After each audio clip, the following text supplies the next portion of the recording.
Welcome to the weekly energy seminar. I'm Teresa Jordan from Earth and Atmospheric Sciences, and it's my pleasure today to introduce our speaker. Nelson Munoz comes to us actually directly from Chile. His work you will find involves China as well as Chile and other places. He comes to us now as a business person working in the energy project sphere of business. He came to this location in his career, or in the modern world, having been a geologist, studied at the University of Chile, worked for several oil and gas companies along the way, and got into producing major oil fields, managing the business of oil fields and the national oil companies, and then moved into renewables, which is what he's here to talk to us about today. And I think I'll just turn it over to Nelson Munoz. Thank you very much.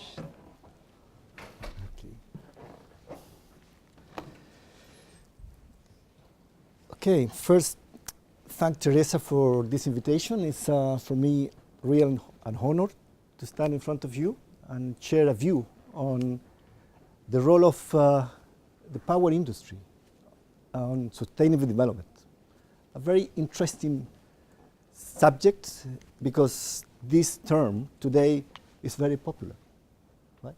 So what I would like to do in these 40 minutes, after a small introduction, clarify why we understand by sustainable development, why it's important to clarify that term, and then why energy today still is important.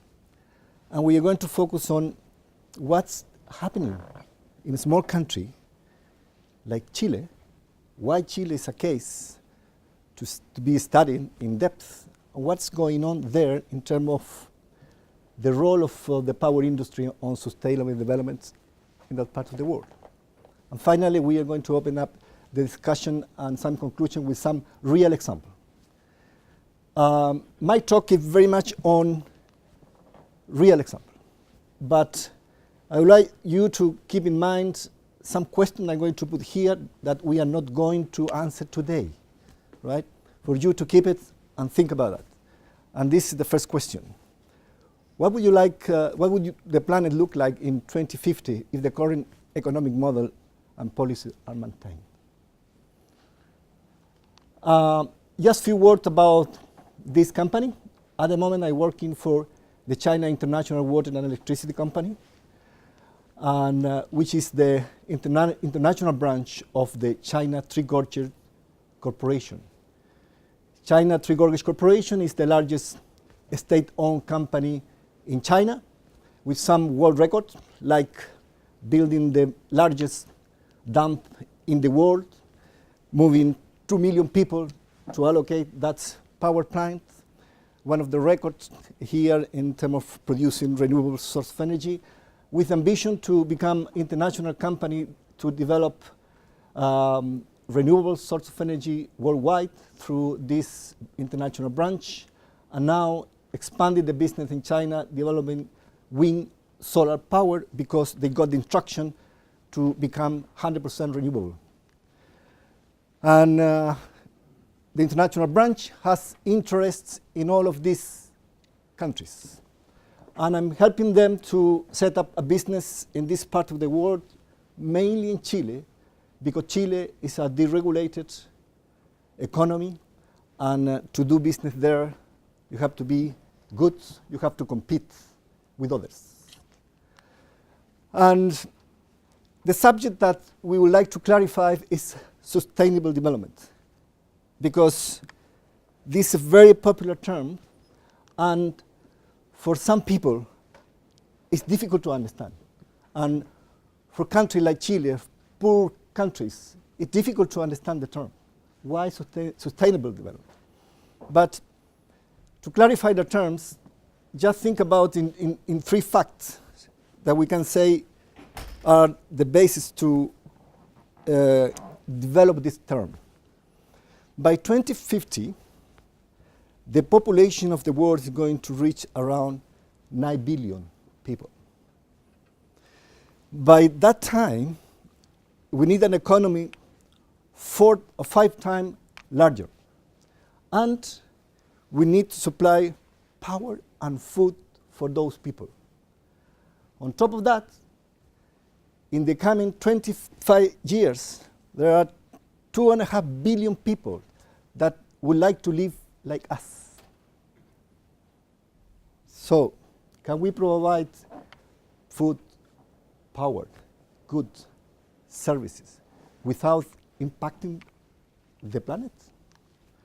So, what do we understand by sustainable development? 2 definitions. The first one that I like, development that meets the need of the present without compromising the ability of the future generation to meet their own needs. But that's not enough, because there is an economic component in every discussion. So this definition maybe is more appropriate. Development, sustainable development can be defined as a no decline in per capita wealth over time. In summary, we don't want to lose our quality of life to migrate into a sustainable development, right? Nobody would like to do that. But what is isn't this per capita wealth included a clean ocean, a clean ecosystem?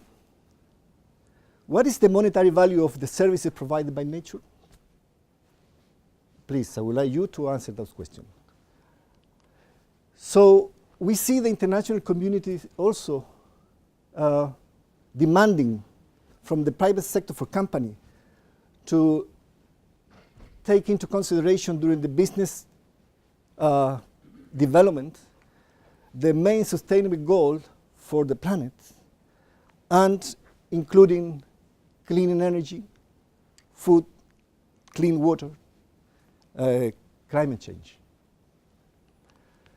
And sustainability concept is important because, according to the Intergovernmental Panel for Climate Change, we are going to face problems if we don't reduce the CO2 emission by 2035 in 49%.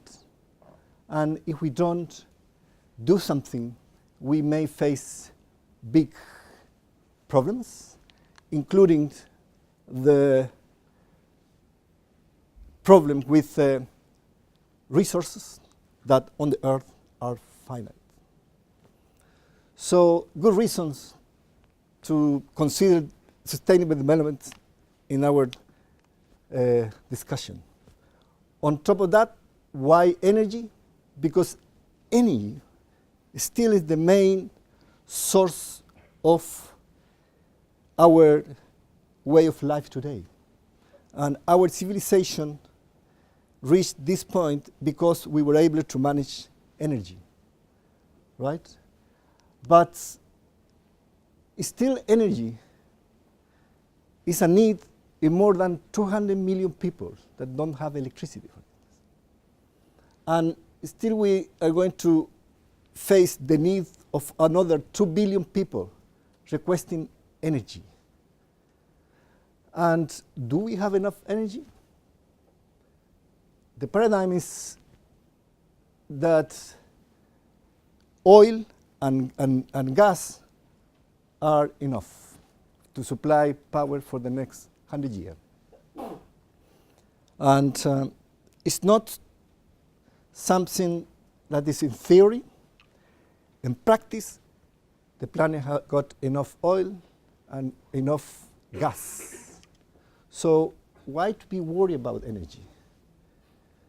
It's because climate change, and it's because energy is central to, it's the basic need with people that need food. And if you see the correlation between per capita food availability and per capita energy consumption, there are very clear correlation. And the same thing for infant mortality. Clear reduction as you increase the per capita energy consumption. And also, it's a concept that is subject to discussion, but human development index correlate very well with the per capita energy consumption.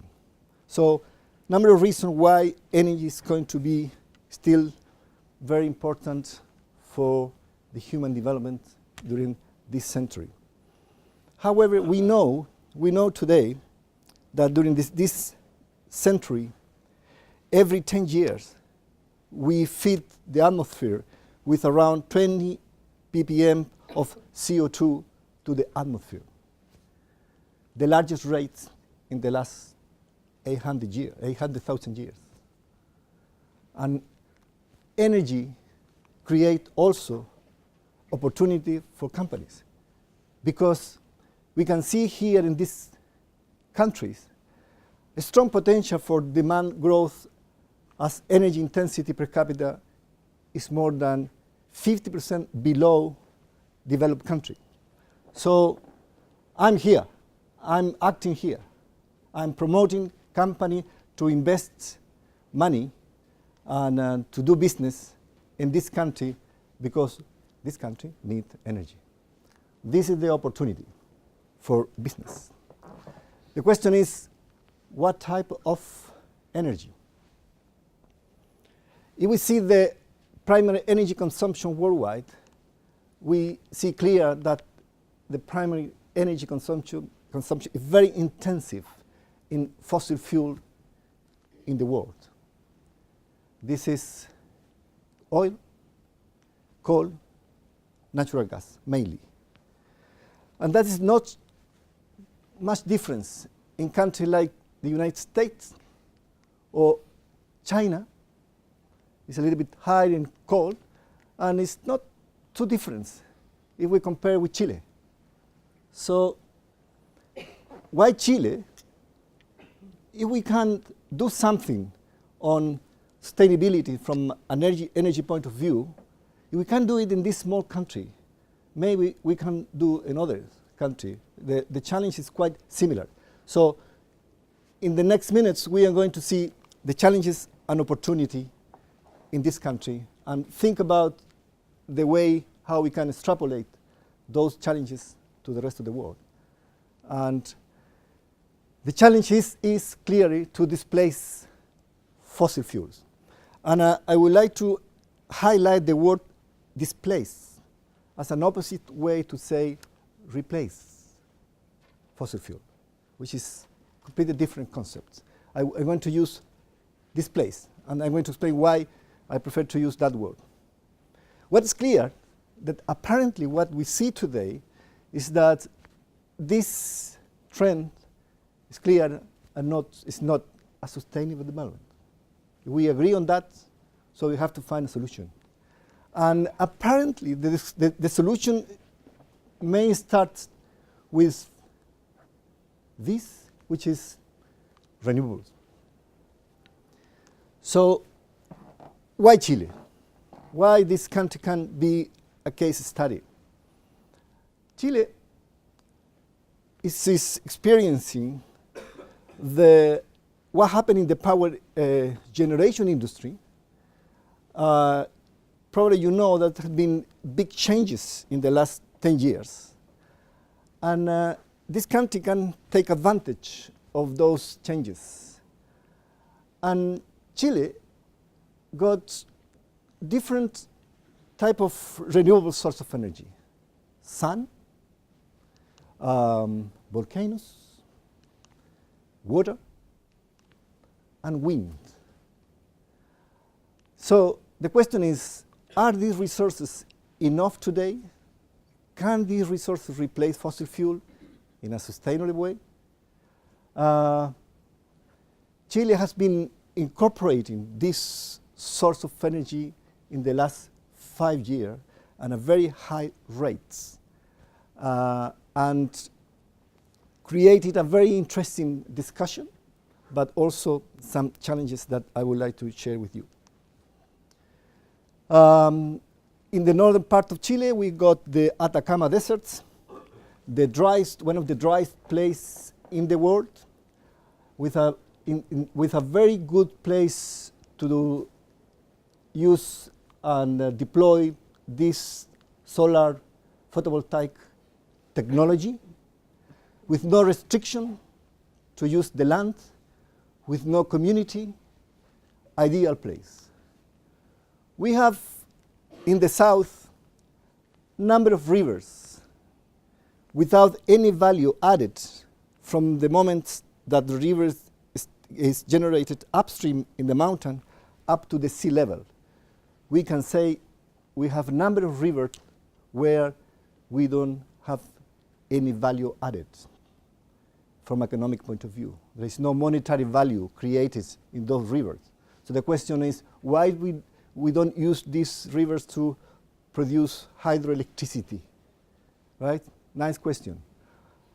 And I tried with a company to do business there, and we faced huge demonstration on the streets, and people were, and this is real, on the streets, stopping the project, supported by international organization, supported by NGO from the United States. We had a nice actor from Hollywood going there and supporting these people to stop those projects, because they said this is not sustainable development. We want to keep that resources for the future generation. You have not the right to change the Patagonia, the name of the place, and stop it. Big project, $10 billion investment. In a poor country or a country like this is a huge impact in the GDP. And what happened? They won. We stopped the construction of those projects, mainly because international opposition in this area. We have volcanoes. I think we have around, I don't know, maybe the data is not clear, but around 60 active volcanoes in the north and the south part of Chile,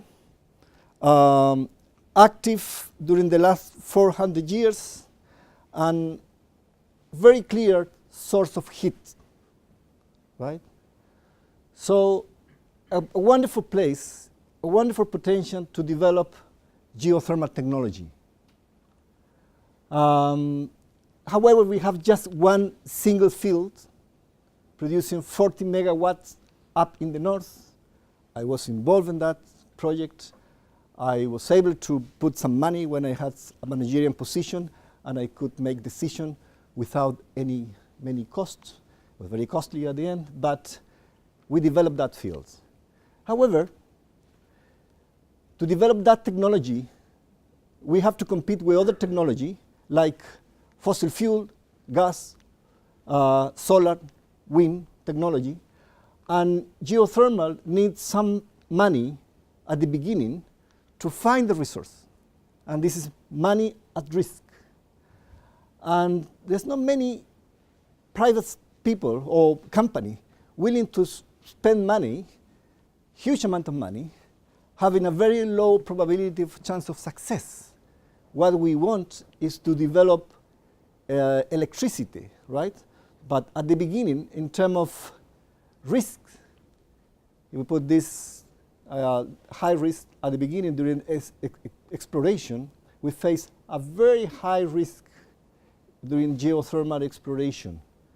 And we're talking about $30, $40, $50 million without knowing if there is a good resource, good enough to make money with these resources.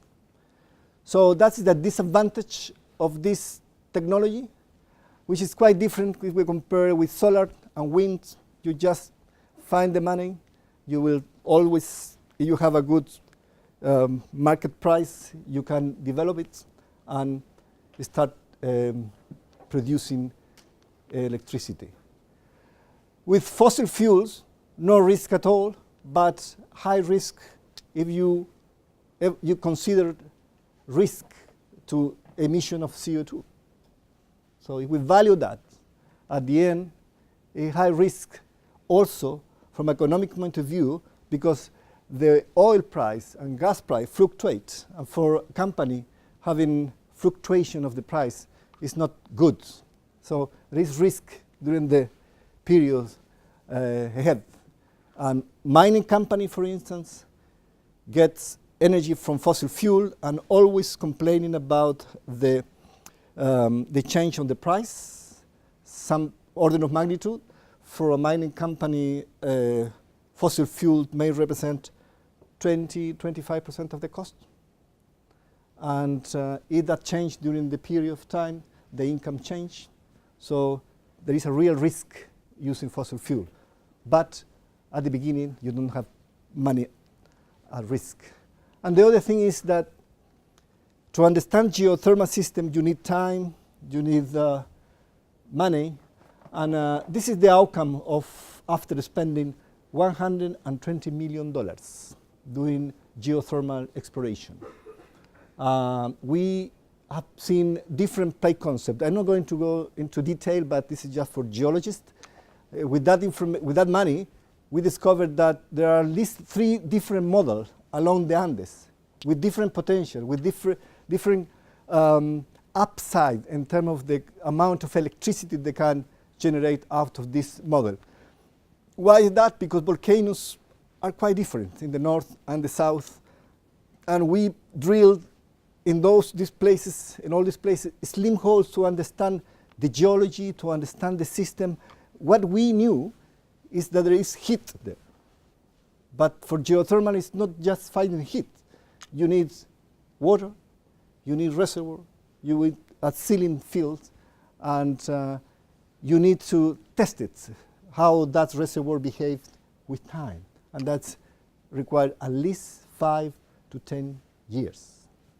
So after 10 years, after $300 million spending in geothermal activity in Chile, we have 3 discoveries, one of them only producing energy because they got a good contract, a good power price, right?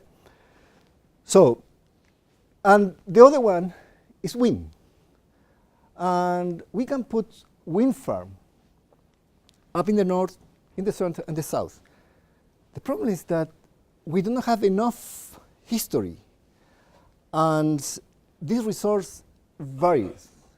It's a variable source of energy, and we have found some surprises. In some places, we have 5 years of recording the wind. We made decisions, economic decision, and 2 years with a completely different pattern. Why is that? Because not enough data to model the place, but still the potential there. But what is the challenge? Can we, with this technology, displace fossil fuels? And that's the key question, because young people want the government to stop some power plants using coal and replace them, right? So that's the demand from people. Replace them.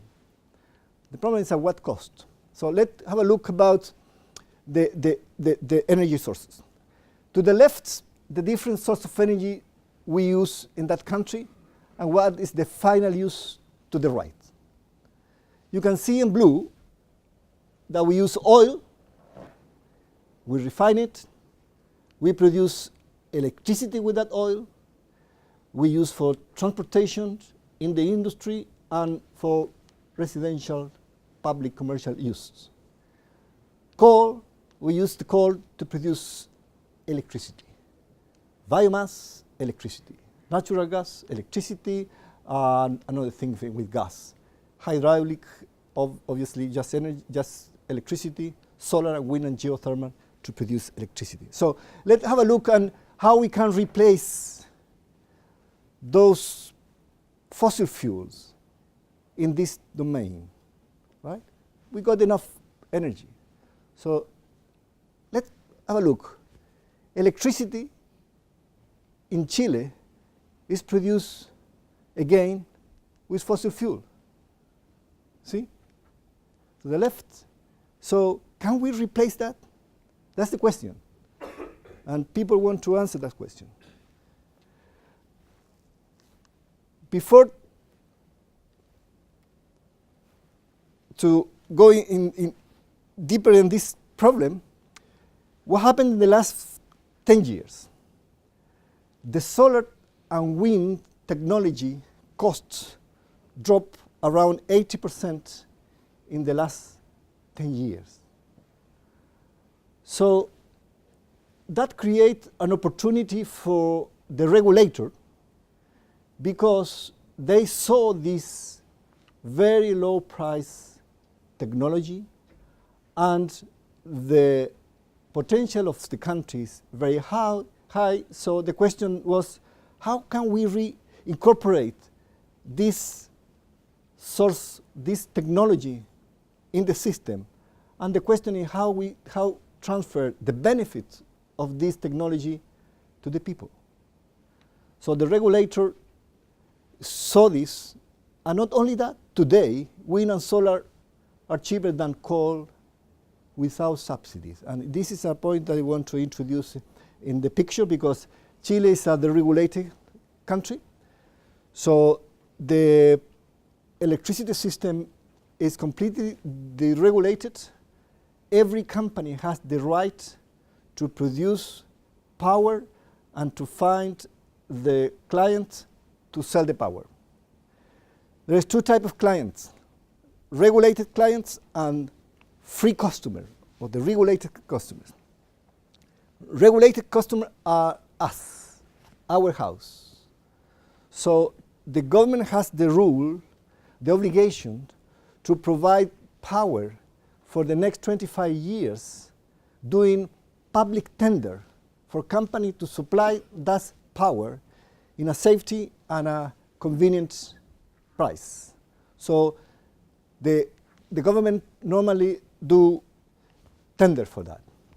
So with this amount of power in this country, a massive potential in the Atacama Desert, the potential is so high, if we use 400,000 hectares up in the north, we can feed the peak demand of power in South America. That's the scale, only with 400,000 hectares. But we know that the production is just during the day. We have wind, varies along the country, but enough. So, and the question here for the system is how much we can use it, and how we can transfer this benefit to the people. So there was an open discussion with the private sector, and the outcome was this. The regulator decided to change the rules and created during the day, this is the demand profile, and it created block of energy, different blocks of energy, to allow wind to supply power in different hours, and also to allow solar to feed the system during the day. And they open up a tender, international tender. And this was the result. The price for people dropped from $129 megawatt hour to $33 megawatt hour. That was the impact of a public policy just changing the rules to allow this technology to participate in the system. The right public policy at the right time, right? And what is the outcome? The penetration of renewable source of energy in the grid. This is clear benefit for people. And we will talk about sustainable development without considering people. I think is something that nobody is going to accept it when you talk with community. So let's have a look at how the system works to explain what's happening at the moment. In the system in Chile, there is a central coordinator. And this coordinator, what this coordinator does, they dispatch the power plants with lower marginal costs, up to supply the enough energy and balance the demand and supply. That is the role of an independent institution, right? So the first source of power is run-of-river, wind, and solar because the marginal cost is zero. Then hydro, coal, LNG, or at the end, sometime diesel. And because of the profile of the demand during the day, what we see is that most of the time we need fossil fuel because the variability of this type of technology or this type of energy. And we face a very interesting situation because we may have enough sun, enough solar PV to feed the system, but to do so, we need to shut down some other power plants. And normally, those power plants are very expensive, like CCGT, for instance, gas power plant or coal power plant, and to stop them running during the day, it's not that easy. It's not easy. And then when we don't have sun, start up again. This is not easy. So who is going to pay the cost of keeping those plants at minimum technical stage to be ready to cover the need of power in the evening? So what is happening at the moment that even though we have around 16% of solar and wind, this was at real data back in April, we face the problem that the variability of renewable energy create challenges and also opportunity, right? And the need for flexibility is something that's come up incorporating this variable renewable source of energy, and interaction in the reserve and energy market. So we have clear surplus electricity in the system. How we can use this system? The concept of flexibility is clear when we see different technology. The most flexible technology today is hydroelectricity. If we put in a graph operational flexibility versus operating costs, we see here that the most convenient one is hydroelectricity.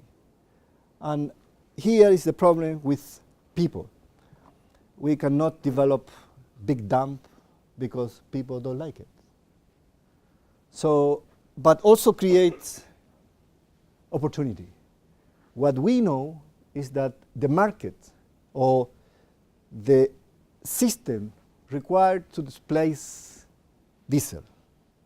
And when I say to displace diesel, I'm saying that we have to find the option that is more convenient, more competitive, and generate more benefit than fossil fuel. If we don't find it, it's not an option, right? Considering that we are in a competitive market. So we have to displace these fossil fuels, but in a market framework, competitive market framework. So, and this is the funny point, because you can propose something to companies. And I'm in a very good position today because I'm an advisor. So I can propose things, but it's up to them to accept it, right? And I got good payment for that. So, well, I propose this. We are working on this. We believe that the best way to displace fossil fuel using these wonderful resources is pump storage. A clean battery using solar PV during the day, because we have excess of power, to pump water in a reservoir at high altitude, and then release it during the night. Right? This is a very well-known technology worldwide. The concept is this, and you have two reservoirs, and you're cycling the water, and with this price projected by 2022, solar PV can be the source for pumping. And this is a model we use as a reference from Australia. We just finished an evaluation of the capex that this project needs in Chile and how competitive it will be with the fossil fuels. And I'm going to give you real data. Very interesting economic development if we do this. And also the possibility to keep the option of environmental protection. Okay? So in the world, an example, this is the technology you can see in the system and review the International Hydropower Association, and you will get data on how this technology is used worldwide. China is expanding the use of this technology, and I was in China a few weeks ago, and it was amazing what they are doing. Real costs. There was a tender 2 years ago for supply power, energy, and this was the result. The bidders proposed new plants based on gas, coal, and they offered this price, indexed to the oil. So today is something like that, a little bit high. And this is in red to the right is the cost today. Pump storage, $50. So we know today pump storage is the most competitive baseload option, 100% renewable in Chile. So we want to develop that. And that's the opportunity for improving economic development. And in residential sites, what we can do here, again, sustainable development is you don't transfer the benefit to the people, it's very difficult to get the support. And in Chile, every house uses just 20% of electricity. The rest for energy mix in every house is for heating, cooking, hot water, is bad quality firewood, paraffin, LPG, and most of the area very bad wood. So what we can do today is that with these numbers, we see that electricity is more competitive than the other option for houses. So we will talk about public policy. Focus on this, replacing the energy at this residential. A good example, we did an exercise on what would be the impact of convert 35% of the thermal energy need of the households to electricity and adds to the system 15% for electromobility. And that will be the amount of power we need for solar mainly, or wind. And this is a real solution with a very high impact, and again, with benefit to the people, right? So, and this is what will be the impact on the electricity demand. We'll increase the electricity demand, and we'll reactivate the new project, and will invest, people or company will invest because there will be a demand for that market, and again, economic development, right? And with a positive impact around, our calculation is 2% of the GDP in 5 years. And transportation is something that is also very popular terms, going for electric car.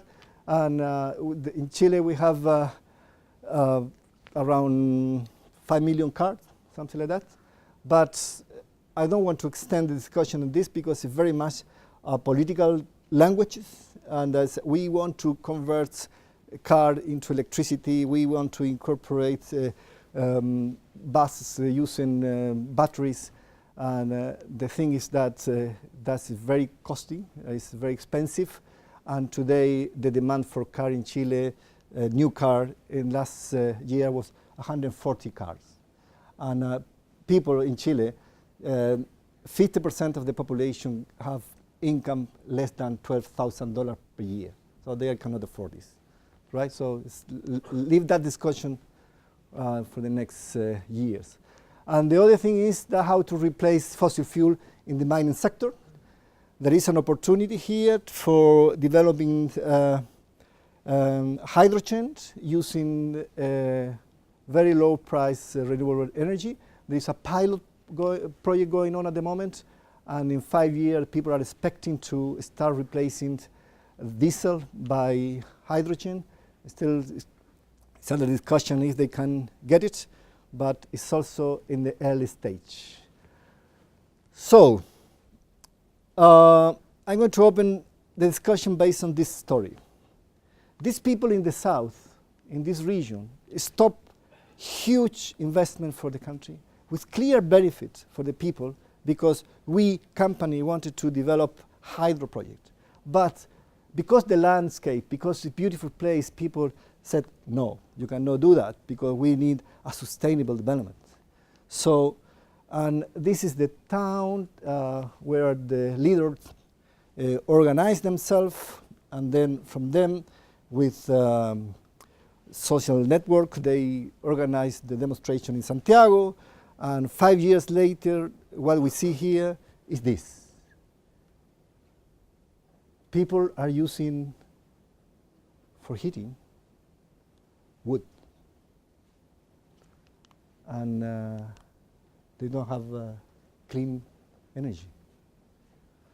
So now they are calling the government to find a solution. And the government said, go to the market. The market can provide a solution. So if somebody wanted to find a solution, I'm going to talk with Teresa to find a way to open up a discussion. What kind of solution can have these people? 100,000 people, right? So this is not sustainable development, right? This is stupidity, maybe, or lack of agreement, or sometime mistake in the way how we discuss, right? Another point that is important to consider, that is when you have 100,000 people on the street, politicians like to be there, right? Because votes have some value. And just a conclusion, sustainable development without providing economic development doesn't make sense, right? If you don't transfer those benefits to the people, you are not going to get the support of people. You are not facing the real problem, which is creating jobs, creating development, creating alternative, and improving the quality of life of the people. If you have real project, and in a competitive market you can displace fossil fuel, you have the potential to protect the environment with options that can also develop the economy of the country. However, this is the key issue for me. If you don't have a solid institutions and a solid governance to implement policy considering the people of interest and the other area of this conclusion, we are not going to implement anything sustainable, right? So, in summary, this area can put together and can explain for me the concept. of sustainable development. But the final message here is that it's not just our problem today. If we think on climate change, it's a worldwide issue, and what this planet needs today, and clear two leaders in the opposite position in the world. We call them the leaders, but the world needs leadership, and if we can face the issue together, we'll find a solution, right? We will try to do our best in Chile, but it's not going to impact the rest of the world, right? So that's the conclusion on this, and open to answer any question.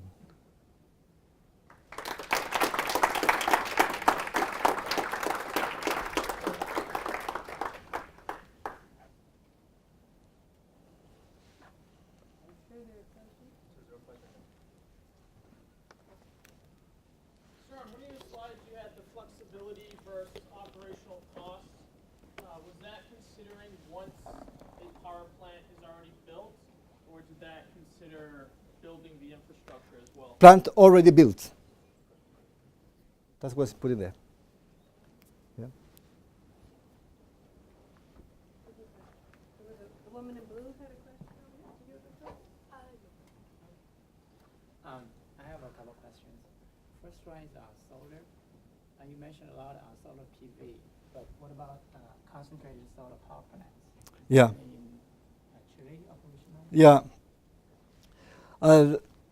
The capital cost of concentrated power solar in Chile is double, and there is a project going on there, and they have money to finance 70% of the cost, and they are raising money to finance the other 30%. Has been successful because they are asking for power purchasing agreement before finishing the project. So they don't want, you got solar, at that cost you can fit, or you can get the money back selling to the spot market. In this technology, they need a long-term power purchasing agreement to get the money back. That's the problem. The other one is biomass. If you want to displace the oil, you have to use biomass. It's the only one you can provide liquid fuel renewably.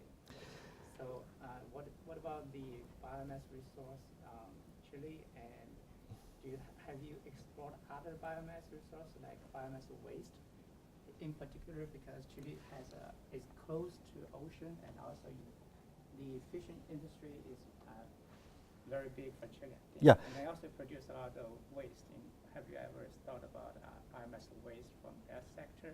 Yeah, it's very active, that industry at the moment. Biomass is becoming around 50% of the system in the last year, I think. And but what I'm most interested on is the solution here, because here we have wood, right? So for particular solutions in the countryside, I think biomass is probably one of the solutions, and we can work on that and find a proposition for solving this particular issue. Yeah, but biomass is something that is very, very, people are using the biomass and wastes in every industry to reduce the cost of energy and produce their own energy. Yeah. Yeah. Yeah. So on one of your slides, you put a few net load curves showing when solar PV was producing. On that same curve, it seemed like the peak demand occurred at about 10 p.m. I just wondered why that was, and also, is there anything you're doing to try to shift demand to a period that would be more in line with solar, or are you looking more to develop more facilities? Yeah, our way of life in Chile, we finish our job at 6 p.m. and then we go to the pub or to the restaurant and we turn on the lights and we have dinner up to 2 in the morning and party and food consumption, and the demand, peak demand between 7 and 10 p.m. Yeah, it's an interesting question because you can do that in the industry side. In some industry have been switching the production during the day and stop during the night to take advantage of this amount of energy available during the day. And the problem with that is many companies are concentrated in the southern part, central southern part of Chile, right? So, and the most effective way to use solar PV is up in the north. We have 2.5 hours more, and that's a better impact on the economies of the industry. And also some processes in the copper mining are switching to during the day to take advantage of this. Yes, it's something that is going on at the moment. When you mentioned that converting thermal energy to electricity, I presume you're Geothermal. Geothermal, you say? That's my question. Are you talking about heat pump or geothermal heat pump? You know, air source heat pump or geothermal heat pump or anything else? We talk about high enthalpy geothermal energy. How do you convert that? All right, and in geothermal system, what you find is a reservoir with steam. Yeah, but you know, And you like how deep? Is it like a shallow one or? No, 2,000 meters, 2,000, 3,000 meters. Yeah, that's done. And you take the steam out, and you use turbine. It's a very well-known technology. You generate electricity. Electricity, yes. Geothermal. Yeah. And use electricity to meet the thermal demand. No, you feed the system. We have an interconnected system, and if you produce power, you have the right to feed the system with that power and get paid by the spot market, or if you have some contract with some clients, you will inject the energy and you will withdraw the energy in the other point. Yeah, but I thought you were talking about how to convert the heating demand to electricity power. Right, that was another, yeah, sorry about that. Yeah, no. And in Chile, people in the wintertime, for heating, they use LPG, right? Or they use wood. It's very cold during the wintertime. Well, we see today, if they use electricity as the source of energy, that will be cheaper today. And they will displace LPG, right, using the heating in the houses, right? So that's the source for them instead of LPG. Right. So my question is, when you do that, what kind of device? Device. Yeah. Well, that's the next question is how much is cost the device. Right. Now, including the device, the price that we put there in the final costs when you say electricity, and we put a device supplied by the electricity company and to use as a for cooling or heating during the year, right? According to the need of the house, right? So they will provide. You are talking about the heat pumps. Heat pumps. Okay. Heat pumps. So you are looking at the air source heat pump or the ground source heat pump at all, or? I don't know what is the exact heating that used in that calculation. I have no idea. Okay. No. Right, thank you. You call this over? Right. So lunch for 3:31 is opposite. 3:31. It's not over. Okay. Thank you.